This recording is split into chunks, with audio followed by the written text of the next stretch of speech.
I'm Mariel Hemingway and my partner, Melissa Yamaguchi, and you have joined us on Out Comes the Sun, a podcast about mental and behavioral health and physical health and all kinds of health, but basically about a balanced brain.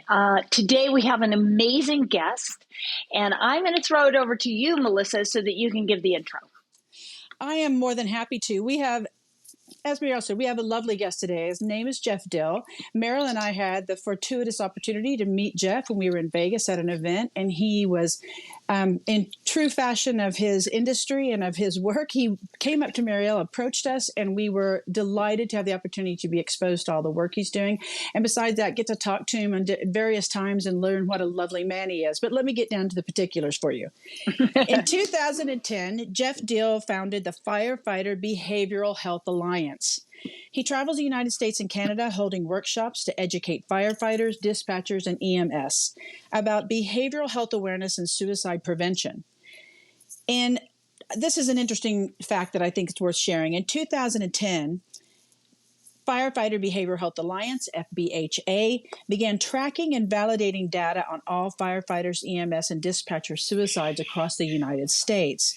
In addition, they offer 7 workshops for first responders, counselors and chaplains, family members, and preparing for retirement. Now, Jeff holds a master's degree in counseling, unlike me, who just has armchair opinions about everything. He's a retired fire captain at Palatine Rural Fire Protection District in Inverness, Illinois.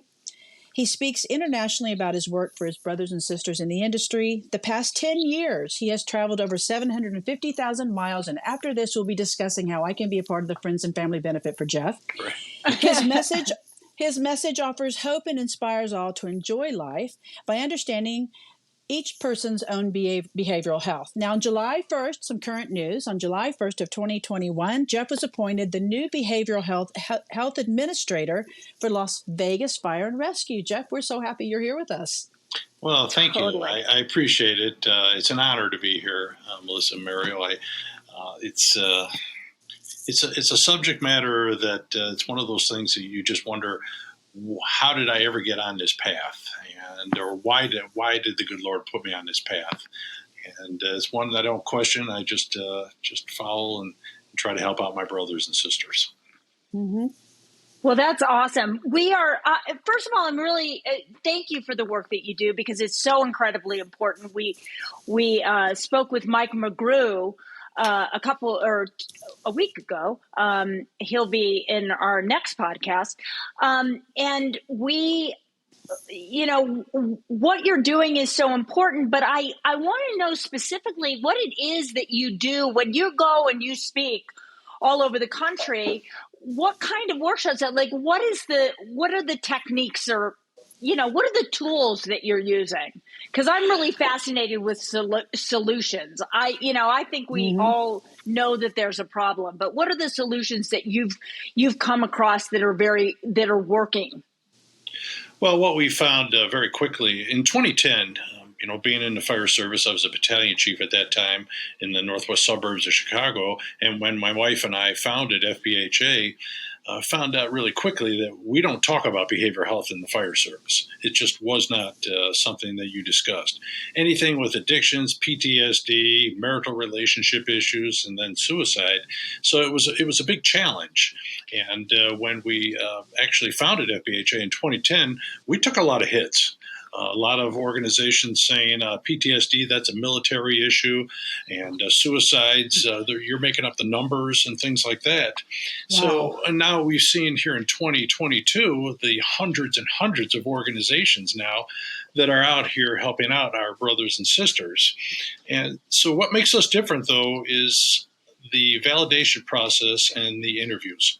90% of all our workshops and what the information that's in our workshops comes from our brothers and sisters or the family survivors. We do a lot for family survivors as well. So when we start talking about these things, we talk about the cultural brainwashing. We're talking about internal size up, meaning that we need to ask ourselves daily 2 questions. Why am I acting this way? Why am I feeling this way? And the best thing that we can do is to learn to listen to others, because they see us a lot better than we see ourselves. Mm-hmm. My wife and I will be married 42 years in November, and Congratulations. Wow. thank you. And she's That's had to almost put up Mariel's age. almost. I think she said she was Thank 41. you. So, but Yes, I think so. and so when she tells me, "Hey, you better stop and think about what you're about to say," I listen up. And so Yeah. education is absolutely key because we are still very new in this behavioral health realm. Since the fire service is 250 plus years old, and we're only talking behavioral health for 12 years. So Wow. education is Wow. key to understand our own issues that we go through that this job unfortunately gives to us, and being in EMS and dispatchers. Police go through the same thing, but that's not my culture.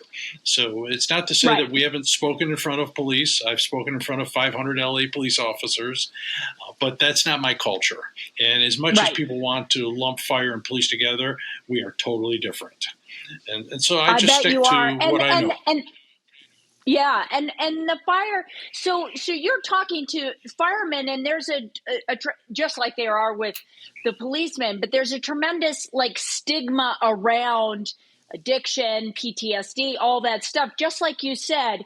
So are you just breaking down and breaking through the sort of the old patterns and what people think they know, or and the embarrassment and the shame around having an issue, a mental health issue, Well, you know which, what? by the way, we all have. Yeah, but I want to add Absolutely. something to that too. We look to our firefighters as our heroes, right? They run in the Yes. burning building, they rescue the people in distress.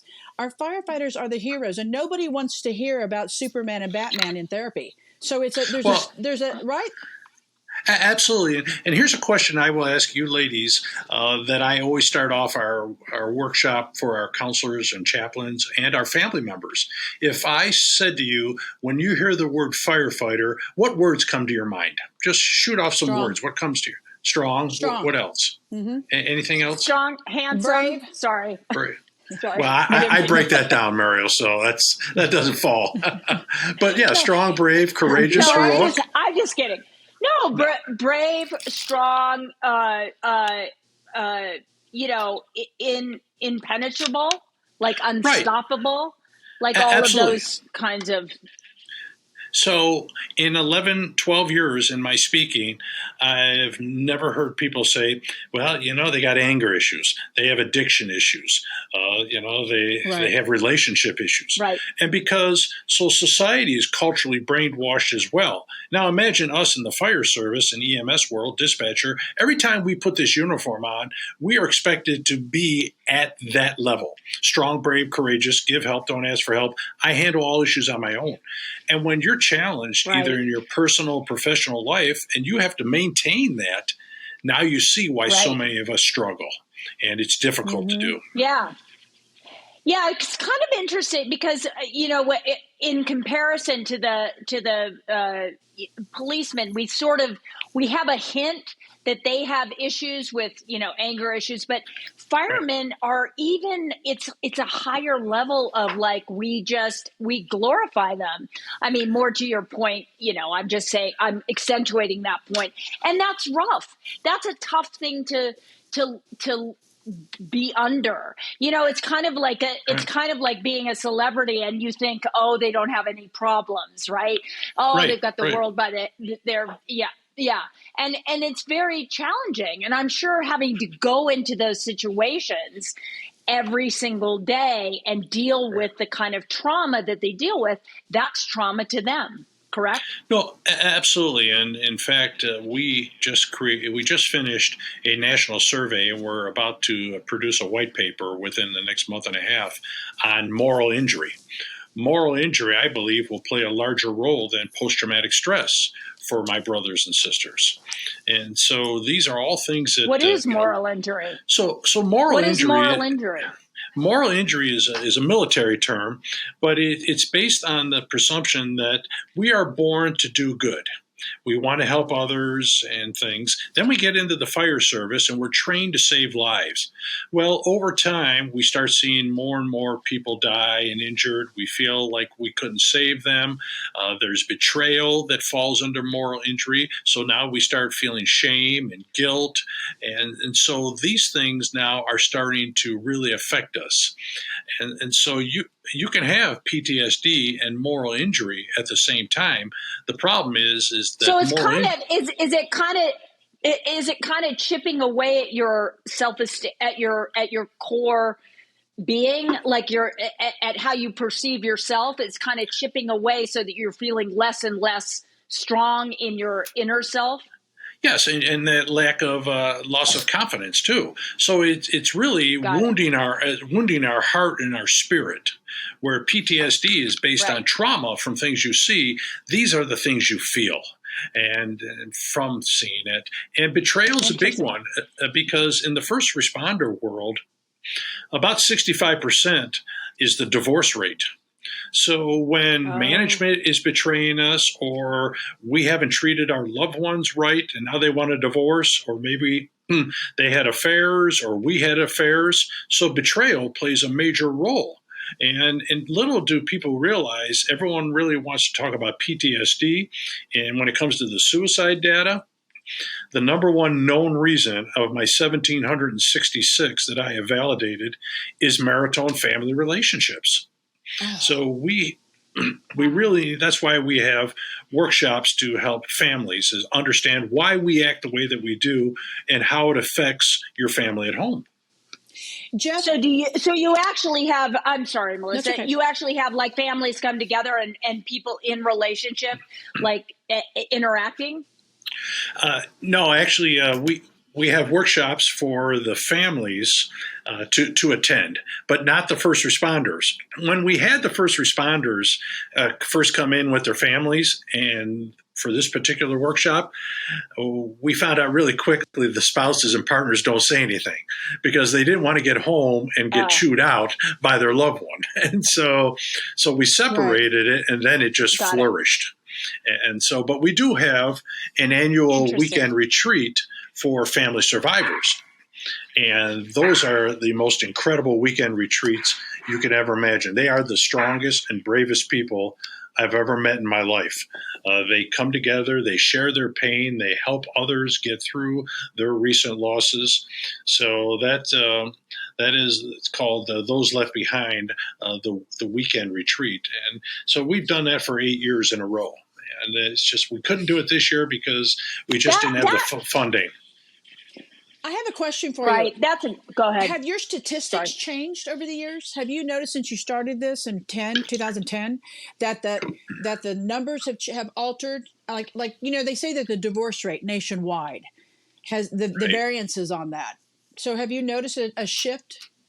Like during COVID, did you notice a bigger shift? And during COVID, that was a real big issue for relationships because no one really wanted to be home with their loved ones because we're gone most of the time. Yeah. But understand, stepping back, our suicide numbers have started to come down a little, which is very positive. Wow. On the flip side, I think people need to understand that out of the 1.1 million firefighters across America, approximately 700,000 of them are volunteers. So that's a challenge. Jeff, can you that's a challenge we have to face. Can you tell me those numbers again? That's huge. Yeah, approximately 1.1 million firefighters in America, and approximately 700,000 are volunteer firefighters. So that's a challenge. I live up here. Yeah, I live up here in Idaho, and everybody's a volunteer fire person, and they're right now it's the hellish time for them, but what I love about what you're doing too is the people left behind, because I've dealt with a lot of people with suicide, and it is so challenging for the people left behind. It's like, wait, we seem to think, this poor person, what could I have done? But when it's all said and done, they did the deed. Now it's like these families that have fallen apart, and we need to help them. Yeah. So I'm so thrilled that you're doing that. And it's so different. When you lose someone to a vehicle accident or a disease, tragic as it is, there's some understanding behind it. But for these Right. families, the Right. guilt, why didn't I see something? Why didn't my loved one come to me? And it Yeah. haunts them for years and years and years upon years. And I'll be talking to a spouse whose loved one died 10, 11, 12 years ago, and she just breaks down in tears. And so it's Absolutely. very difficult. And people always say, "Well, it's been 8 years. Aren't you over that yet?" And it's like, how you can't judge people. No. I mean, I No, like I and said, also grief has it's a weird ebb and flow. I mean, I right, remember when my mother died, and that was 25 years ago or 30 years ago, and initially it was almost like a shock. There's a shock to it, but then right, I think 10 years later, I lost it one day. I was hmm triggered by something. You never know. There's no rhyme or reason. Grief takes you into places, and it's very interesting. And I think educating people on the grief process and the fact that nobody's responsible. Suicide is so complicated because it's oh, it is, 20 minutes of a bad day for a teenager, or it's planned for 20 right. years, or all the different scenarios. And it's complicated at It best. truly is, and you said a couple things there. We're a nonprofit, and it's been a struggle for funding people donations because it is suicide. Even though we talk behavioral health, we are known. FBHA is known as the suicide people because media constantly call us. We've been mentioned in Congress for our work. I've been invited to the Pentagon to speak, and so it's amazing. I've had manufacturers tell me to my face, "Jeff, we love what you do, but it's suicide, and that's a negative connotation against our business." And I had one manufacturer told me, "We'd like to donate, but there's not much of a return on investment." And I'm thinking, wow, Wow. and I'm thinking, well, out of the 1,766 that I have validated, we estimate about a 65% reporting. I have personally spoken to about 1,730 chief officers or family members to validate all the data. So I've heard stories upon stories. There's no return on investment. I'm just hoping that when I meet the good Lord at the pearly gates, I have one extra plus then to allow me to get in. Well, I think that's a shallow understanding of what investing in what you're doing is, and because the investment to me is like it's tenfold. There is a return because you're saving Absolutely, there's families' emotional well-being. So, and let me absolutely. ask you something, and I'm sure that you've dealt with this, and it's probably a stupid question, but I'm going to ask it anyway. Have you dealt with any like insurance companies? Like, I would think because you get such accolades from government and what have you, aren't there? I don't know. Well, Yeah, we I'm pissed off that people aren't donating to you. Absolutely. That makes me mad. years ago we did have an insurance company who sponsored us as a partner for a year or two and stuff. But it just fades away, and I don't know why, because we're still losing people. We're still having people struggle. I get calls every day, every week. I've even had the hotline, the national hotline, call me 3 times in the last year saying, "Hey, we have a firefighter on the line. Can we send them over to FBHA?" And I said, "Well, I didn't know we were on your resources." But I said, "Of course you can." And also the other thing that's so confusing is that you're getting results. Right, You're right.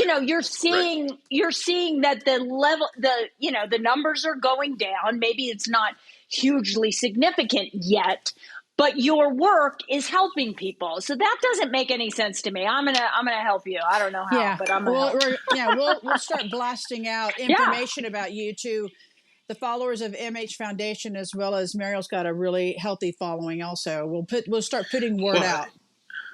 I Yeah. appreciate it, I mean, but we're I can't.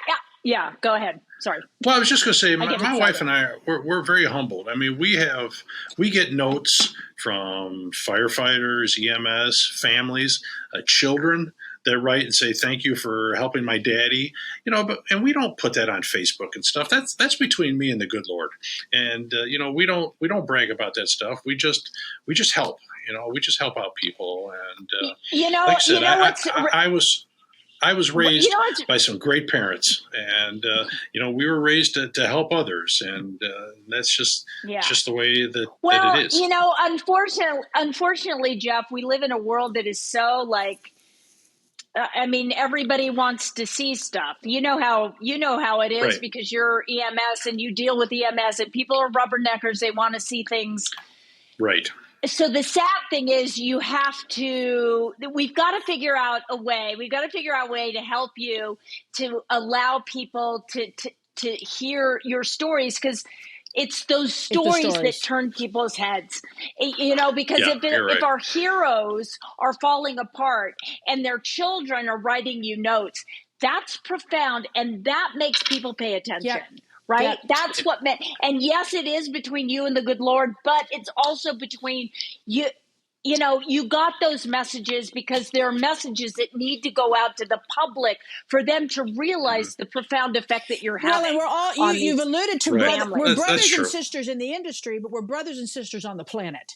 And so even though many of us don't act like kissing cousins, many of us are silly, but we don't connect with one another, there's still a human component. Sometimes it's deeper down for some people than others, but there's a human component. When we hear tragedy, it really makes us pay attention, the overwhelming majority. So I agree with Mariel on that point. You're right. Sadly, you're right. It's not. I'm not trying to get you to do something against your heart. No, but I also think, right. Well, but you understand. Sadly. Well, your ideas are fabulous. Understand, I'm a firefighter, and so marketing and things like that's just not my forte. And so, my wife and I, right. But what you're I was just going to say, my wife and I are very bad at asking for money. So, but I know that's no fun. I know. When it's not for you, when it's not for you and it's for good, it's like, hey, you're not saying, fill my pockets for money for no reason. And you're remember, saying, hey, I need to help these people. Nobody's more effective at asking for money than the Girl Scouts. They stand out there with a box of cookies. They didn't go in their pocket. Listen, we got to get good. Jeff, we're in this with you. Yeah. Well, it affects us because this past May, we could not hold our annual weekend retreat because we didn't have the funds. It cost us about $20,000 to $25,000 to have the families from across America come and visit, and we get new families. And like I said, the bonds that they create is just tremendous. So, but you know what? I'm not here to whine and complain. I love what I do. It's difficult work, but these are good men and women, and they put themselves out there every day. And from what the things that they see, and I'm talking the volunteers, the wildland, the military firefighters, the dispatchers. They do tremendous work, and so we're just trying here to give our little piece out there. A lot of people have told us and have written about saying that we were the catalyst in the behavioral health movement in the fire service.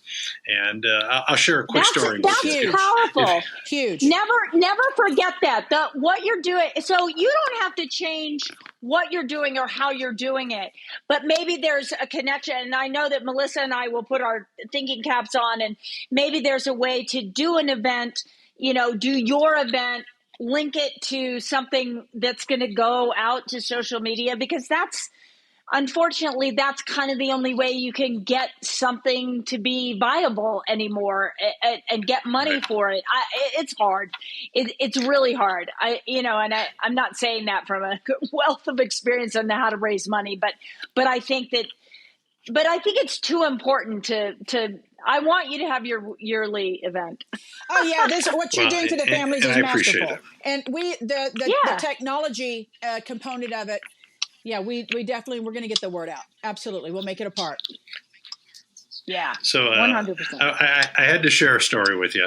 A few years ago, I was out in Nebraska, and I just finished a workshop, and a female firefighter came up to me and she said, "Jeff," she says, I've been following you and your wife and FBHA since you started. You just do some great work." And she says to me, she says, "I consider you the grandfather of the movement in the behavioral health and the fire service." And I turned to her and I said, "Well, why can't I be the father? Why do I have to be the grandfather?"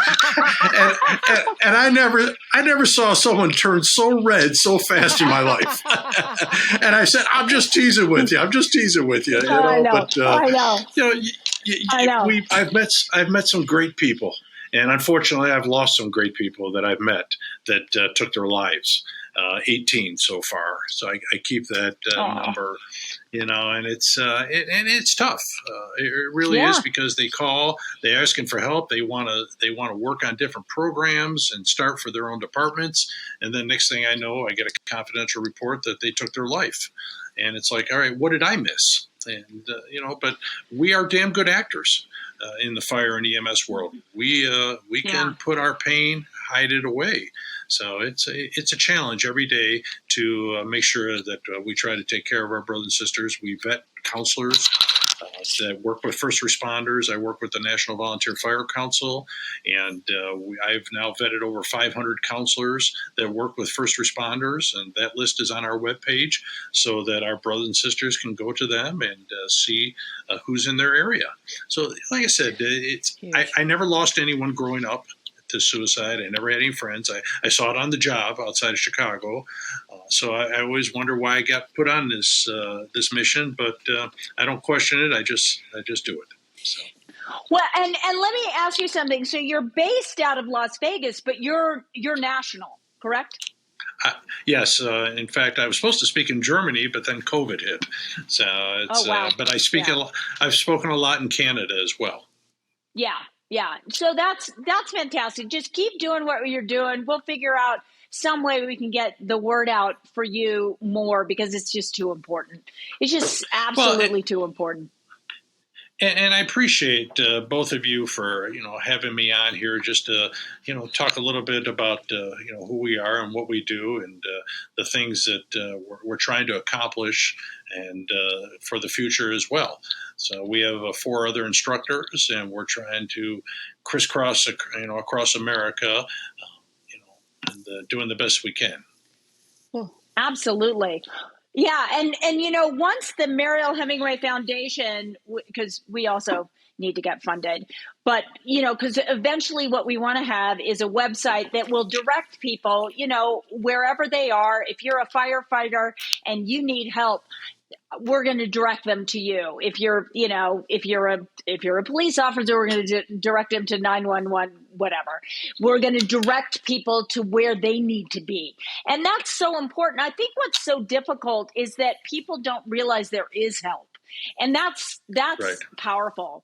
What you're doing is so important, but it's also really important for the people that are in trouble to know, oh my God, there's help for me. Right. Like, I can speak to somebody and I won't be reported as, like depressed or crazy or unfunctional. Absolutely. Or, and the other thing that's just heartbreaking about this whole issue is that there's so much fear in talking about it, because they think they won't make a living anymore. They'll get fired, or they'll be put off, and then they have no means of income, which also creates a triple, feeling of like, I'm useless and I want to leave the world.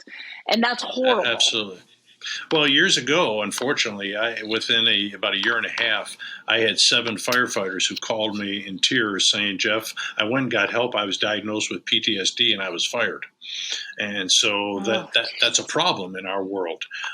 But PTSD is a reality, and there's a lot of states now that have workman's comp laws for first responders that are struggling with that, as long as it's documented to certain calls and things like that. But like I said, we're still new in this. We're still young in the behavioral health realm, and we're just trying to do our little bit part to help out.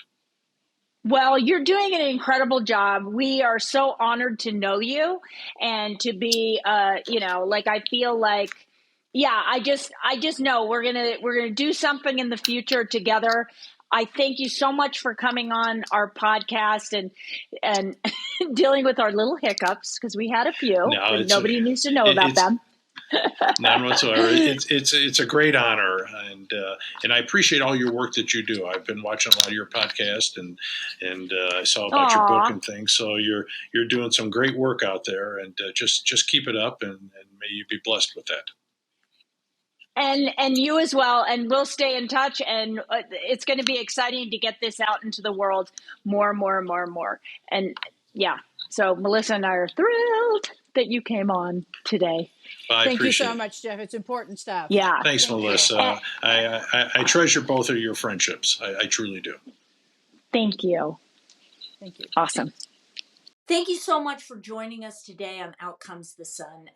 You can listen to our podcast on Spotify, on Apple, and on YouTube.